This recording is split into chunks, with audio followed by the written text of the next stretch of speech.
Salut à tous, je suis le Collectosaure, bienvenue sur la Dinobox. Aujourd'hui on va faire une petite review sur les Carnotaurs. Donc Carnotaurs de différentes marques. Donc on va les dévoiler un par un, voilà, je vous retrouve tout de suite. Donc on va commencer par un Carnotaur de chez G-World, voilà, Jurassic Hunter. Donc un petit Carnotaur sur son socle. Donc voilà, ce dinosaure du Crétacé avec ses petites cornes, surnommé le taureau carnivore. Donc des petites pattes à l'avant avec 4 doigts atrophiés qui servent à rien du tout, des grandes pattes musclées pour courir, une mâchoire beaucoup plus faible que d'autres théropodes comme le tyrannosaure ou le giganotosaure, mais voilà, une mâchoire quand même. On suppose qu'il était donc peut-être charognard à ses temps perdus, mais qu'il pouvait quand même chasser des petits dinosaures, des petits mammifères. Oui, parce qu'il y a eu des mammifères même au Crétacé. Donc voilà, j'aime bien, il a une belle petite couleur. Tout ce qu'on sait sur ce dinosaure, c'est qu'on a retrouvé des empreintes de peau, donc on sait qu'il avait des espèces de protubérances écailleuses bien renforcées sur le dos, et contrairement à d'autres dinosaures qui avaient des plumes. Donc voilà, ce taureau carnivore. Et on sait qu'il avait une vision binoculaire vers l'avant, qui lui permet de regarder droit devant lui et d'avoir une notion de 3D, de profondeur. Donc c'était quelque chose qu'on retrouve chez les chasseurs, contrairement aux proies. Donc voilà, le fameux Carnotaur de chez Geo-World.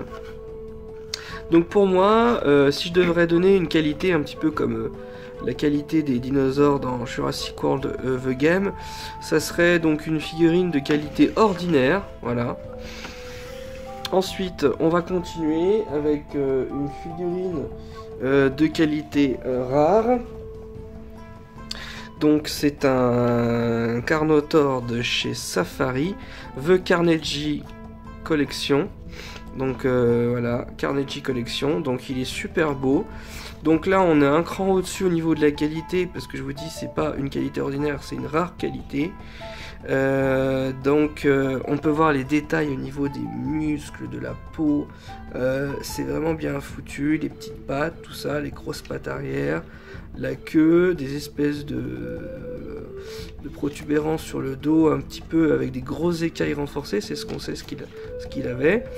Une mâchoire beaucoup plus courte, on sait qu'il avait une mâchoire aussi pas très solide, avec une force de pression beaucoup plus faible que d'autres dinosaures, comme je disais. La force de pression était beaucoup plus faible, plus faite pour manger que de chasser.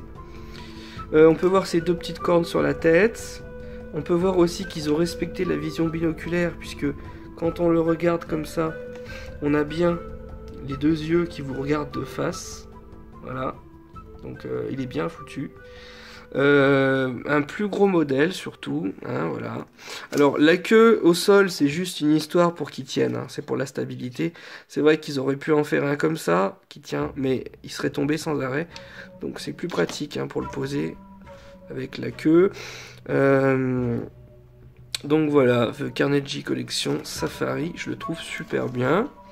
Ensuite, on va augmenter au niveau de la qualité. Maintenant, ce sera une qualité extra, une qualité extra. Donc, nous avons tout simplement le Carnotaur de chez donc qualité extra de chez donc Slek.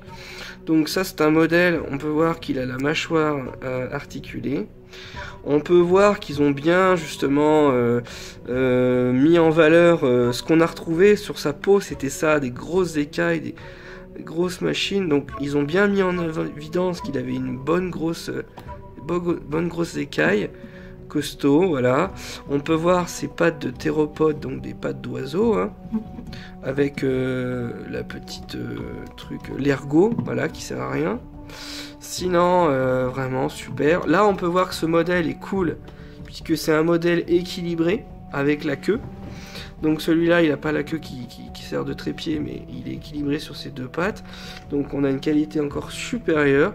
Il est bien détaillé, vous pouvez voir, franchement, quand on voit le relief, la rugosité des écailles, regardez-moi ça, c'est tout bonnement incroyable.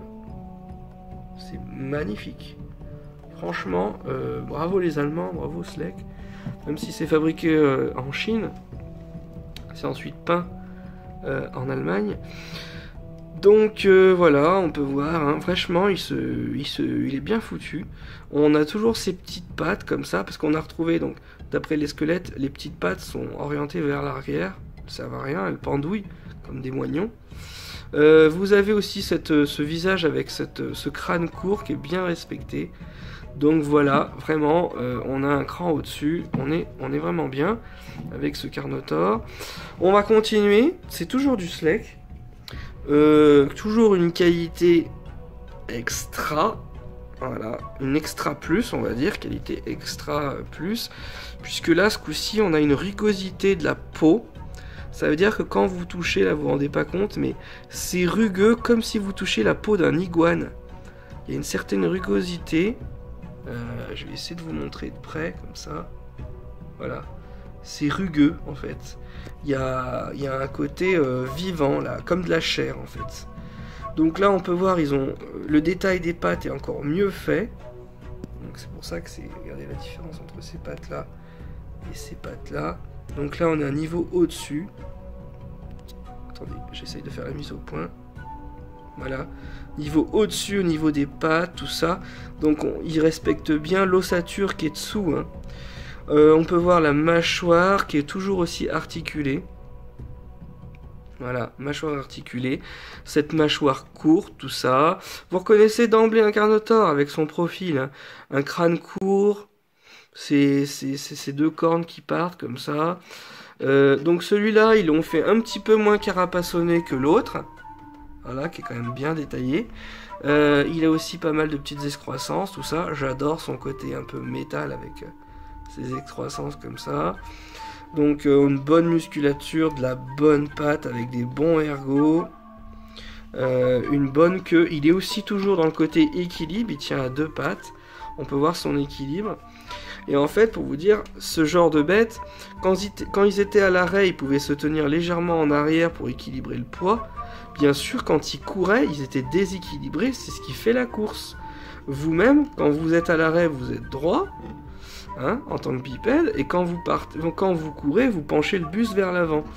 Donc certains pensent que c'est pas possible, que les dinosaures seraient tombés, mais non, c'est justement ce qui donne le mouvement à un théropode, c'est qu'il se penche en avant pour courir, tout comme un jogger se penche en avant pour courir.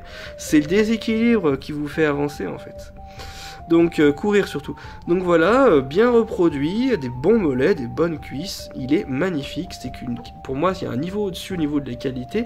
Comme on a vu, l'ossature, la peau, il fait plus vivant que l'autre, qui fait plus plastique. Donc je dirais que c'est une qualité extra plus. Et maintenant, donc une qualité légendaire qui arrive. On est chez Papo.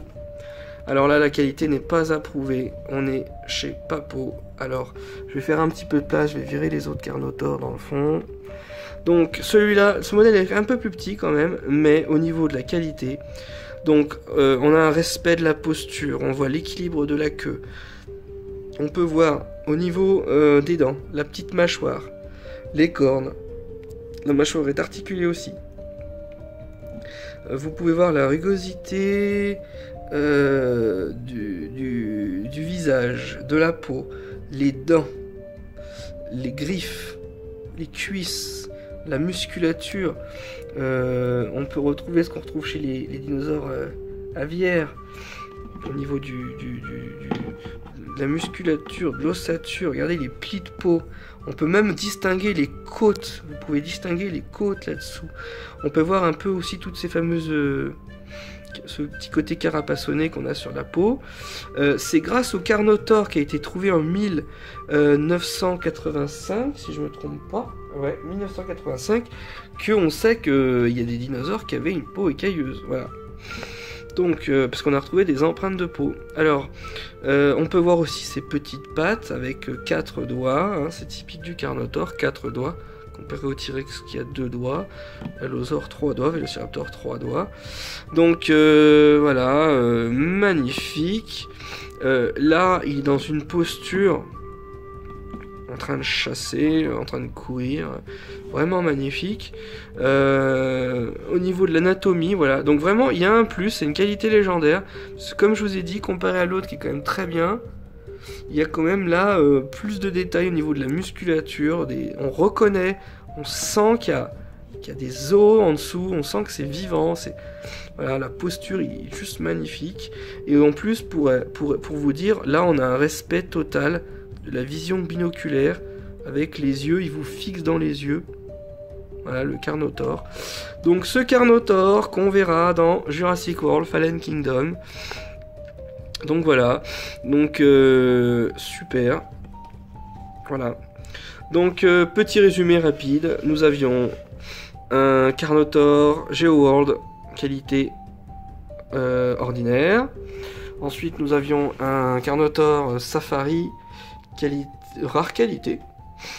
Ensuite, Carnotaure Schleck qualité, une extra qualité. Ensuite, toujours Slash, une qualité extra plus, je dirais. Voilà. Et ensuite, on a vraiment un cran en dessous, qualité légendaire. Et bien sûr, il y aura pire, il y aura légendaire plus, avec encore plus de détails. Donc voilà pour tous ces Carnotaures. Donc voilà ma collection de Carnotaures. Je crois qu'il va me manquer encore le Carnotaure de chez Collecta. Je crois qu'il y en a un, j'essaierai de le prendre. Mais voilà, donc pour vous dire, le plus rare, c'est celui-là. Hein. C'est le Carnegie Collection, il est très très rare. Sinon vous trouvez les Schleck facilement. Le Papo, bah bien sûr, c'est super, ça se trouve facilement. Celui-là est un petit peu plus rare aussi quand même, c'est moins connu. Donc voilà pour la collection des Carnotaures. J'espère que cette vidéo vous aura plu. Sinon, à part ça, bon, on n'est pas là non plus pour faire la paléontologie. Je vais pas vous faire une fiche technique complète sur le Carnotaure. Je vous ai donné quelques infos. Donc j'espère que ça vous aura plu. Et je vous dis à une prochaine fois. Salut à tous, c'était le Collectosaure.